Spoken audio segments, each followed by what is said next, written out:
What is stock market? ये क्या है स्टॉक मार्केट? इसमें होता क्या है? अगर इसमें से पैसा कमाना हो तो कमाए कैसे?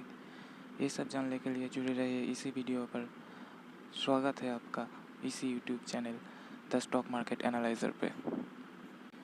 तो चलिए शुरू करते हैं, जानते हैं कि ये मार्केट है क्या, ये शेयर मार्केट काम कैसे करता है। तो एग्जाम्पल के लिए आप मान लीजिए एक्स वाई जेड, ये 3 आदमी हैं। X Y and Z.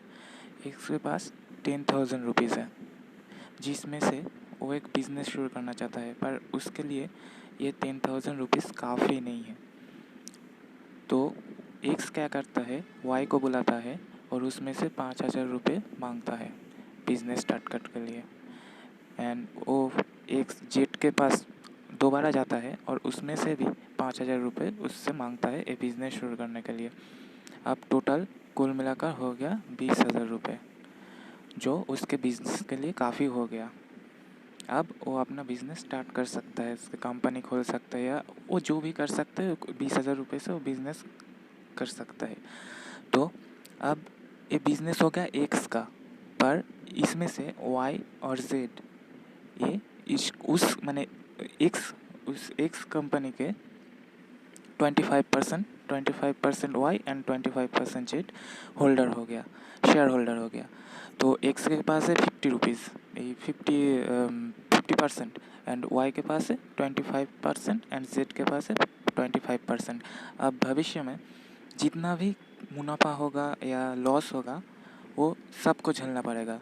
उसमें से 50% अगर प्रॉफिट हुआ तो 50% एक्स प्रॉफिट लेगा, 25% वाई प्रॉफिट लेगा एंड 25% जेड प्रॉफिट लेगा। एक तरह से शेयर होल्डिंग के तरफ कम करता है। एक्स का कंपनी है, वाई और जेड उस एक्स कंपनी के शेयर होल्डर है। तो इसी तरह शेयर मार्केट है। शेयर मार्केट एक ऐसा चीज़ है जहाँ माने जहाँ एक्स एक्स मान लीजिए एक कंपनी है, जहाँ पे जो कंपनी एनएससी और बीएससी में अपनी कंपनी लिस्टेड कराना चाहती है, तो वो उसके लिए अपना आईपीओ लॉन्च कराती है मार्केट पे। और हम लोग मतलब रिटेल इन्वेस्टर माने जो 2 लाख के नीचे इन्वेस्ट करता है मार्केट पे, उसको रिटेल इन्वेस्टर कहते हैं। तो हम लोग रिटेल इन्वेस्टर उसमें जब उस कंपनी के शेयर पे जब खरीदते हैं, उस कंपनी के शेयर पे इन्वेस्ट करते हैं, तो हम किसी तरह से उस कंपनी का कुछ परसेंट हो सकता है, 0.001% भी हो सकता है, क्योंकि कंपनी बहुत बड़ा है, करोड़ों करोड़ों का खेल है। और हम इन्वेस्ट कर रहे हैं 2 लाख के नीचे। वो कोई माने कोई एक शेयर भी खरीद सकता है, कोई 100 शेयर भी खरीद सकता है, कुछ भी खरीद सकता है। तो फिर उसके तरफ से हम एक परसेंटेज होल्ड करते हैं उस कंपनी के। तो आगे जाके जब कंपनी का मुनाफा होगा या लॉस होगा, तो वो हमको भी सहना पड़ेगा। लॉस हुआ तो हमको भी सहना पड़ेगा, प्रॉफिट हुआ तो हमको भी मिलेगा, क्योंकि हम उसके अंशीदार बन गए। अंशीदार मतलब शेयर होल्डर बन गए। अगर कंपनी का प्रॉफिट होगा तो हम भी उसमें से प्रॉफिट कमाएंगे, अगर कंपनी का लॉस होगा तो हमारा पैसा भी धीरे धीरे डूब जाएगा। तो आप ये बात तो समझ गए होंगे कि मार्केट पे किसी का लॉस होता है कैसे और प्रॉफिट कैसे होता है। तो अब ये बात को समझते हैं कि हर वक्त जब नए नए लोग मार्केट पे घुसते हैं तो उसका लॉस ही क्यों होता है, उसका प्रॉफिट क्यों नहीं आता, या फिर आ भी जाता है तो एक मैजिक की तरह। मतलब उसका कोई माने माने वो खुद भी नहीं जानता था कि मेरा आज प्रॉफिट होगा, पर हो गया, एक मैजिक हो गया यार कि। बट ये ये होना नहीं चाहिए।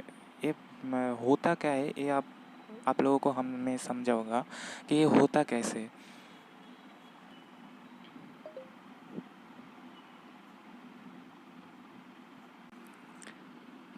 पहले तो आप ये समझिए कि शेयर किसको कहते हैं और स्टॉक्स किसको कहते हैं। जब हम किसी कंपनी के एक शेयर खरीदे तो उसको शेयर खरीदे माने शेयर बोलते हैं उसको, कि हम उस कंपनी के एक शेयर होल्डर है। पर आप एक के जगह आप 10 या 20 या 100 शेयर खरीदते हैं तो वो शेयर स्टॉक के नाम से जाना जाता है। अगर आप एक ही शेयर खरीदे तो वो शेयर है, और आप एक से ज़्यादा खरीदो तो स्टॉक्स हो जाता है। वो माने सिंगुलर नंबर और प्लूरल नंबर के तरफ है। Singular number just one for singular and one इससे ज़्यादा हो जाए तो वो प्लूरल नंबर हो जाता है। तो इसी तरह जब आप एक ही शेयर खरीदते हो तो वो शेयर है, और जब आप एक से ज़्यादा शेयर खरीदते हो तो स्टॉक्स हो जाता है। तो यही बेसिकली शेयर एंड स्टॉक्स के डिफरेंशियल्स है। तो अब मैं समझाऊंगा कि जो मैं कह रहा था कि लोग लॉस ही क्यों करते हैं। जो न्यूली मार्केट पे घुसता है उस लॉस कैसे करता है, तो पहले बात को समझना पड़ेगा। बेसिकली जो न्यू लोग हैं वो जब मार्केट में घुसते हैं वो किस किस शेयर में ज़्यादा फोकस करते हैं। जो जो शेयर ना पहले से ही माने बहुत भाग चुका है, भागता जा रहा है। पहले दिन 5%, दूसरे दिन 10% सर्किट लगाता जा रहा है, ऊपर जा रहा है, उसी शेयर पे ज़्यादा फोकस करते हैं। और वो बढ़ के जब टॉप पे चल जाता है तब लोग खरीद लेते हैं और तब से शेयर गिरना स्टार्ट हो जाता है। देखिए, आपको बात को समझना पड़ेगा। किसी कंपनी का ये कोई मैजिक नहीं है कि एक ही दिन में ये कंपनी का सेल्स डबल हो गया, शेयर बढ़ने लगा तो बढ़ता ही चला जाएगा। किसी कंपनी महीने 1-2 दिन में नहीं उठता है, उसको टाइम लगता है, महीनों बरसों बीत जाता है कंपनी को उसके पैरों पे खड़े होने के लिए। और जो न्यू इन्वेस्टर्स है वो स्टडी नहीं करते प्रॉपर से उसका फंडामेंटल चेक नहीं करते, टेक्निकल चेक्स नहीं करते कंपनी के, और पैसे लगा देते हैं। जस्ट उसका ऊपर जा रहा है ये देख कर पैसा लगा देते हैं, और जब ऊपर जाना बंद हो जाता है तब जाके शेयर खरीद लेते हैं, तब से शेयर बढ़ना शुरू और उस रिटेल इन्वेस्टर का लॉस शुरू। तो आज के लिए इतना ही। इसके बाद और भी जानने के लिए बहुत कुछ है। इसका पार्ट 2 में आप बहुत कुछ जानोगे, तो जुड़े रहिए हमारे चैनल के साथ। अगले वीडियो में दोबारा मुलाकात होगी। Bye bye guys.